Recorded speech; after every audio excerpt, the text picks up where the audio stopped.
Hi everyone, this is me Dr. Shikha and welcome to Just Learn Physio Healthcare. So guys, if you are new to my channel, consider subscribing to my channel क्योंकि अभी मेरा channel थोड़ा new है but I assure you कि बहुत अच्छा content आने वाला है फ्यूचर में, तो जल्दी से सब्सक्राइब कर लो, लाइक एंड शेयर भी करना मत भूलना, वीडियो को जरूर से कर लेना। ऑल्सो गाइज, हम बात कर रहे थे वॉल्यूम 1 एनाटमी बीडी चौरसिया की, जिससे हम लाइन टू लाइन एक्सप्लेनेशन कर रहे थे chapter number 3 which is the pectoral region, and उसका भी हम मेमोरी ग्लैंड कर रहे थे। और मेमोरी ग्लैंड में ऑलरेडी मैंने 2 वीडियोस अपलोड कर दी हैं चैनल पे, अगर आपने नहीं देखी है तो देख लो। आज हम डिस्कस करने वाले हैं about the part 3 which is the lymphatic drainage, जो कि बहुत ज्यादा इंपॉर्टेंट है, यूनिवर्सिटी एग्जाम में डेफिनेटली क्वेश्चन बनता है। तो चलिए वीडियो को स्टार्ट करते हैं। सबसे पहले हम ब्रेस्ट का लिम्फेटिक ड्रेनेज पढ़ने वाले हैं, ठीक है। मेमोरी ग्लैंड या फिर जो ब्रेस्ट है उसका लिम्फेटिक ड्रेनेज हम पढ़ने वाले हैं। तो सबसे पहला क्वेश्चन ये आता है, why it is important, like why it is important to read the lymphatic drainage of the breast और द मेमोरी ग्लैंड। तो इंपॉर्टेंट इसलिए होता है बिकॉज जो कार्सिनोमा होता है, कार्सिनोमा और you can say the cancer of the breast या फिर मेमोरी ग्लैंड, तो जो कार्सिनोमा होता है ब्रेस्ट का, यानी कि जो कैंसर होता है ब्रेस्ट का, वो स्प्रेड करता है, वो एक जगह पे नहीं रहता बल्कि वो स्प्रेड करता है किसके अलोंग, इन्हीं लिम्फेटिक्स के अलोंग। लिम्फेटिक्स बोल लो या तो लिम्फेटिक वेसल्स बोल लो, लिम्फेटिक वेसल्स या फिर लिम्फेटिक्स, एक ही बात है, ठीक है। तो जो ब्रेस्ट का कैंसर होता है वो इन्हीं लिम्फेटिक वेसल्स के थ्रू स्प्रेड होता है, फैलता है, एक जगह पे नहीं रहता, ठीक है ना, स्प्रेड हो जाता है बाकी सारे रीजनल लिम्फ नोड्स पे। आपको पता ही होगा लिम्फ नोड्स केवल ब्रेस्ट में तो है नहीं, और जगह भी है, तो ये स्प्रेड होता है। इसीलिए इस लिम्फेटिक ड्रेनेज को पढ़ना बहुत ज्यादा इंपॉर्टेंट हो जाता है, बिकॉज जब भी ब्रेस्ट का कैंसर होता है तो उसमें अगर अच्छी नॉलेज होगी लिम्फेटिक ड्रेनेज की तो ही हम फिगर आउट कर पाएंगे कि ये कहाँ कहाँ पे स्प्रेड हुआ और रहेगा, और उसी तरीके से फिर हम अपना ट्रीटमेंट, यानी कि जो डॉक्टर्स हैं वो अपना ट्रीटमेंट प्लान करते हैं, ठीक है। So why it is important का आंसर ये है। ओके, सो अब हम lymphatic drainage of the breast को पढ़ते हैं 2 हेड्स के अंडर। सबसे पहले हम पढ़ते हैं अबाउट द लिम्फ नोड्स, उसके बाद हम पढ़ते हैं अबाउट द लिम्फेटिक्स या फिर लिम्फेटिक वेसल्स। तो देखो होता क्या है कि सपोज ये हमारा कोई लिम्फ नोड है, ठीक है, ये लिम्फ नोड है और लिम्फ नोड में इस तरीके से लिम्फेटिक वेसल्स आकर के ड्रेन करती हैं, ठीक है। ये लिम्फ नोड है और इस लिम्फ नोड में लिम्फेटिक वेसल्स आकर के ड्रेन कर रही हैं, ठीक है। तो अब हम 2 कैटेगरीज में इसको पढ़ेंगे। सबसे पहले हम बात करते हैं अबाउट द लिम्फ नोड। तो देखो बहुत सारे लिम्फ नोड हैं ब्रेस्ट के अराउंड, कुछ में ज्यादा लिम्फ फ्लो करता है, कुछ में कम परसेंटेज का लिम्फ फ्लो करता है, किसी में और ज्यादा कम परसेंटेज का करता है, लेकिन करता सब में है।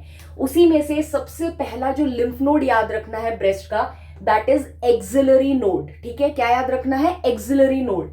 तो एक्सिलरी नोड में भी हमारे 5 और उसके अंडर होते हैं, एंटीरियर जिसको हम पेक्टोरल नोड भी बोलते हैं, पोस्टीरियर, लैटरल, सेंटर और एपिकल, यानी कि एक्सिलरी नोड में भी वी हैव 5 कैटेगरीज। और इन 5 कैटेगरीज में से भी जिसमें सबसे ज्यादा लिम्फेटिक फ्लो करता है, यानी कि सबसे ज्यादा परसेंटेज ऑफ लिम्फेटिक फ्लो करता है, वो हमारा होता है एंटीरियर एक्सिलरी लिम्फ नोड, ठीक है। तो एक्सिलरी लिम्फ नोड में वी हैव द 5 सब कैटेगरीज, और उसमें से भी एंटीरियर वाले में सबसे ज्यादा परसेंटेज ऑफ लिम्फ जो है वो ड्रेन करता है। दूसरा जो हमें याद रखना है लिम्फ नोड ब्रेस्ट का, that is the internal memory, जिसको हम पैरासेंट्रल नोड भी बोलते हैं, ठीक है। तो दूसरा हमारा हो गया इंटरनल मेमोरी, जिसको हम पैरासेंट्रल नोड भी बोलते हैं, और ये कहां लाई करता है? It lie along the internal thoracic vessel, जिसकी हमने पार्ट 2 में ऑलरेडी बात कर ली है। तो यानी कि इसी इंटरनल थोरेसिक वेसल के ही अलोंग में हमारा जो दूसरा नोड होता है वो हमारा होता है इंटरनल मेमोरी, यानी कि पैरासेंट्रल नोड। अगर आप इसको लाइन वाइज याद रखोगे ना तो आपके लिए बहुत अच्छा रहेगा, क्योंकि लाइन वाइज में फिर आपको परसेंटेज भी याद रहेगी कि हाँ भाई इसमें सबसे ज्यादा परसेंटेज है एक्सिलरी वाले में, और एक्सिलरी वाले में भी एंटीरियर वाले में ज्यादा है, उसके बाद आपका इंटरनल मेमोरी में है, इस तरीके से। और जो बाकी अदर लिम्फ नोड्स पाए जाते हैं उनका नाम है supraclavicular node, then you have the cephalic node जिसको हम डेल्टोपेक्टोरल भी बोलते हैं, then you have the posterior intercostal node, and the subdiaphragmatic node, यानी कि जो मेन है that is the axillary node, उसके बाद इंटरनल मेमोरी नोड, एंड उसके बाद जो अदर में से भी जो आपको दो मोस्ट इंपॉर्टेंट याद रखने हैं that is the supra clavicular node and the posterior intercostal node. अब इसको याद रखने का तरीका है पैप्स, PAPS। क्या याद रखने का तरीका है? पैप्स। कैसे रिलेट कर सकते हो? जो एक्ट्रेस वगैरह होती हैं तो जो पैप्स होते हैं यानी कि जो उनकी फोटो क्लिक करते हैं, पेपराजी पैप्स बोलते हैं ना उनको, तो वो एक्ट्रेस की क्या करते हैं, जानबूझ के ये वाले उनके ओप्स, जो ओप्स मूवमेंट होते हैं उनके, है ना, उसको क्लिक करने की कोशिश करते हैं ताकि ज्यादा मसाला आए। ठीक है, तो ब्रेस्ट से आप इस तरीके से कनेक्ट कर सकते हो। ठीक है, ऑफेंड नहीं होना किसी को भी, it's just a trick, it's just a mnemonic technique. Okay, कि हाँ भाई पैप्स को हमने उससे रिलेट किया है बिकॉज पैप्स वही करते हैं, वी ऑल नो। तो पैप से आप याद रख सकते हो, P से आप याद रख सकते हो पैरासेंट्रल, A से आप याद रख सकते हो एक्सिलरी, अगेन P से आप याद रख सकते हो पोस्टीरियर इंटरकॉस्टल नोड, और S से आप याद रख सकते हो सुप्रा क्लैविकुलर नोड। यानी कि ये 4 मेन ब्रेस्ट के नोड्स हैं जिसमें सबसे ज्यादा इंपॉर्टेंट जो बिल्कुल याद रखना है that is the axillary node. ठीक है, इतना समझ में आ गया।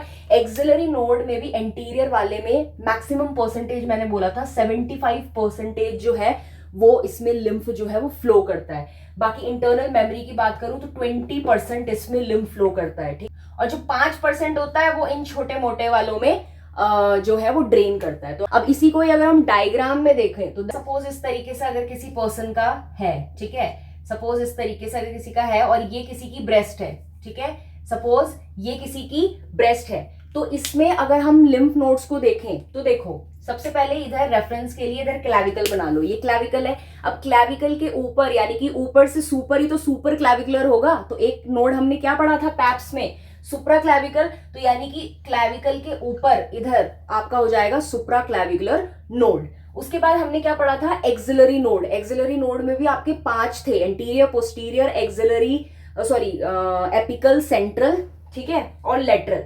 तो देखो जो इधर ब्रेस्ट के बिल्कुल इधर आगे की तरफ होगा ये आपका हो गया एंटीरियर एक्सिलरी नोड, जो इधर नीचे की तरफ हो गया ये आपका हो गया पोस्टीरियर एक्सिलरी नोड, ये जो बिल्कुल हाथ की साइड पे हो गया ये हो गया बाहर साइड पे लेटरल तरफ जा रहा ना, तो वो हो गया लेटरल एक्सिलरी नोड।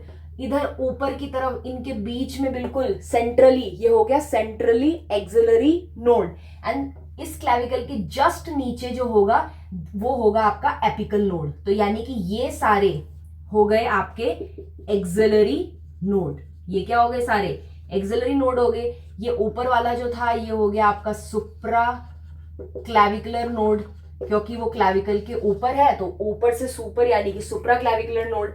उसके बाद क्या होता है? पैरासेंट्रल, ठीक है, जिसको हम इंटरनल मेमोरी भी बोलता है। तो पैरासेंट्रल इंटरनल मेमोरी जो होता है ये इधर अंदर की तरफ होता है। ये हमने बोला था ना it lie along the internal thoracic, तो इधर की तरफ आपके हो जाएंगे इंटरनल मेमोरी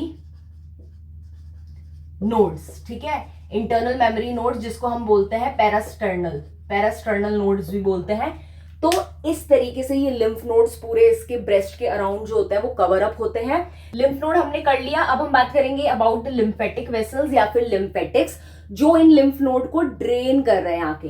तो सबसे पहले 2 तरीके की लिम्फेटिक्स होती है, एक होती है सुपरफिशियल लिम्फेटिक्स, एक होती है डीप लिम्फेटिक्स। अगर आपने पहली वाली वीडियोस देखी है तो आपको पता होगा कि ब्रेस्ट में भी सबसे पहले हमारा स्किन रहता है, फिर सुपरफिशियल फैशिया रहता है, फिर डीप फैशिया रहता है ना, इस तरीके से लेयरिंग होती है। तो डिपेंडिंग ऑन कि लिम्फेटिक ऊपर की तरफ ड्रेन कर रही है या नीचे की तरफ मतलब डीप ड्रेन कर रही है, 2 तरीके की लिम्फेटिक्स होती है। सबसे पहले होती है हमारी सुपरफिशियल लिम्फेटिक्स जो कि ड्रेन करती है स्किन को। किसको? ब्रेस्ट की जो स्किन होती है। सपोज अगर ये हमें पता है this is the breast skin, बीच में हमारा जो रहता है that is a nipple, and nipple के अराउंड में भी जो पिगमेंटेड एरिया रहता है उसको हम बोलते हैं एरियोला, है ना।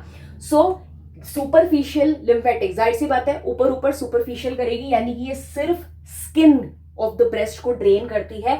निप्पल और एरियोला यानी कि जो बीच का सेंट्रल पोर्शन है उसको ये ड्रेन नहीं करती है, ठीक है। और कौन कौन से लिम्फ नोड्स होते हैं इसमें एक्सिलरी लिम्फ नोड्स को ड्रेन करती है, इंटरनल मेमोरी को करती है। ये तो मैंने ऑलरेडी आपको बता दिया है ना कि एक्सिलरी में सबसे ज्यादा करती है, और एक्सिलरी के भी एंटीरियर वाले में सबसे ज्यादा करती है 75%। उसके बाद ये इंटरनल मेमोरी में करती है 20%, और बाकी का 5% जो है ये पोस्टीरियर, इंटरकॉस्टल और इन सब में करती है, ठीक है। तो इस तरीके से ये ड्रेन करेगा। नेक्स्ट हमारा है डीप लिम्फेटिक्स। अब ये डीप लिम्फेटिक्स है, यानी कि ये डीप जाएंगे ब्रेस्ट के, यानी कि पेरेन्काइमा वाले, हमने पढ़ा था पेरेन्काइमा जो डीप होता है स्ट्रक्चर, तो यानी कि ये ड्रेन करेंगे पेरेन्काइमा को, and also they will drain the nipple and the areola, क्योंकि ऊपर सुपरफिशियल लिम्फेटिक्स ने निप्पल एरियोला को ड्रेन नहीं करा था, तो डीप वाला करेगा। देखो हम पूरा बीडीसी का लाइन टू लाइन एक्सप्लेनेशन समझ रहे हैं, तो आप सामने बुक जरूर खोल कर रखिए, ठीक है। उसके बाद बुक में लिखा है कि 75% एक्सिलरी नोड में लिम्फ जाता है, जो कि हमने ऑलरेडी पढ़ लिया है, और एक्सिलरी नोड में भी the most important is your anterior one, and उसके बाद जो सेकेंडरी उसमें जाता है वो जाता है पोस्टीरियर और एपिकल में, यानी कि 5 में से सबसे ज्यादा तो एंटीरियर में जाता है, उसके बाद जो हल्का फुल्का है वो हमारा पोस्टीरियर और एपिकल में जाता है। उसके बाद 20% जाता है इंटरनल मेमोरी नोड्स में हमारा लिम्फेटिक्स, और 5% जो है वो याद रखना, मैंने बताया था ना अदर्स में भी किस में जाता है 5%, पोस्टीरियर इंटरकॉस्टल नोड में, ठीक है। तो इस तरीके से सपोज अगर हमारा 100% लिम्फेटिक्स है, तो 100% में से 75% एक्सिलरी नोड में चल जाता है, मैक्सिमम एक्सिलरी नोड के भी एंटीरियर में, और पार्शियली पोस्टीरियर और एपिकल में। 20% जो है वो इंटरनल मेमोरी नोड में चल जाता है, 5% जो है वो पोस्टीरियर इंटरकॉस्टल नोड में चला जाता है, ठीक है। तो इस तरीके से 100% अगर लिम्फेटिक है तो वो इस तरीके से ड्रेन हो जाता है। सो अब अगर हम इस डायग्राम को देखें तो अब ये बता रहा है कि किस तरीके से जो लिम्फेटिक है वो बेसिकली लिम्फ जो है वो ड्रेन होता है। तो देखो ये हमें पता था एंटीरियर है, या इधर अगर हम देखें हमें पता है दिस इज एंटीरियर, नीचे जाएंगे तो it will be a posterior, इधर साइड जाएंगे तो लैटरल, और ये सेंट्रल। तो होता क्या है कि एंटीरियर और पोस्टीरियर वालों में से सबसे पहले ये बाहर और सेंट्रल की तरफ लिम्फ जो है वो मूव करता है, फिर यहां से, ठीक है, जैसे ही एंटीरियर पोस्टीरियर से ये ऊपर की तरफ सेंट्रल लेटरल पे गया, फिर यहां से ये ऊपर एपिकल पे जाता है, और एपिकल से फिर सीधा सुप्रा क्लैविकुलर नोड्स में जाता है। तो इस तरीके से जो लिम्फ है उसका फ्लो होता है। इन लास्ट पॉइंट कह रहा है वो ये कह रहा है कि plexus of the lymph vessel, यानी कि मैंने आपको बताया था कि इस तरीके से हमारा लिम्फ नोड होता है, और लिम्फ नोड में बहुत सारी इस तरीके से लिम्फेटिक वेसल्स आ रही होती हैं। तो अब इस लिम्फेटिक वेसल्स का भी ना एक प्लेक्सस बन जाता है, यानी कि पूरा एक गुच्छा, पूरा कलेक्शन बन जाता है, कहाँ पे, डीप टू द एरियोला, ठीक है। इस तरीके से अगर हमारी ब्रेस्ट है, ये निप्पल है, निप्पल के पिगमेंटेड एरिया सराउंड वाला एरियोला है, तो यानी कि इस एरियोला के डीप में पूरा कलेक्शन, पूरा प्लेक्सस बन जाता है इन लिम्फेटिक वेसल्स का, जिसको एक नाम दिया गया है, that is the sub एरियोरल plexus of सेपे। सब एरियोरल यानी कि एरियोरल के डीप, यानी कि एरियोरल के नीचे, इसीलिए नाम आया है सब एरियोरल, ठीक है। तो सब एरियोलर प्लेक्सस ऑफ सेपे जो है वो बन जाते हैं, और ये भी फाइनली जो ये लिम्फेटिक्स जो कलेक्शन बन जाती है, ये भी फाइनली फिर किस में ड्रेन करती हैं, हमारे एक्सिलरी नोड में, क्योंकि एक्सिलरी नोड में 75% लिम्फ ड्रेन करता है। तो ये एक्सिलरी नोड में क्या हो जाते हैं, ड्रेन हो जाते हैं। एक्सिलरी नोड के भी किसमें, एंटीरियर वाले में, ठीक है, एंटीरियर वाले में, जिसको हम दूसरा नाम, जिसका हम पेक्टोरल भी बोलते हैं, साथ साथ में बुक में भी देखते हुए चलना, ठीक है।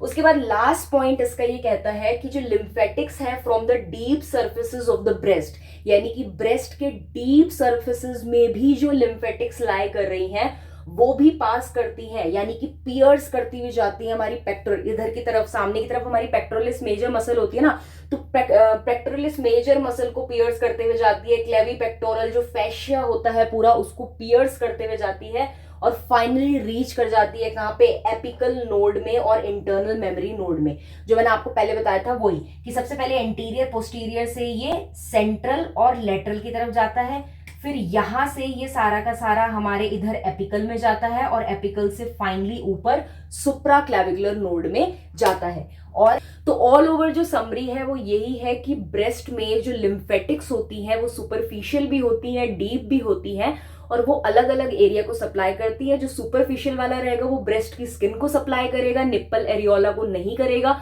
और जो डीप है वो पेरेन्काइमा यानी कि डीप ब्रेस्ट में सप्लाई करेगी और निप्पल और एरियोला को भी सप्लाई करेगी।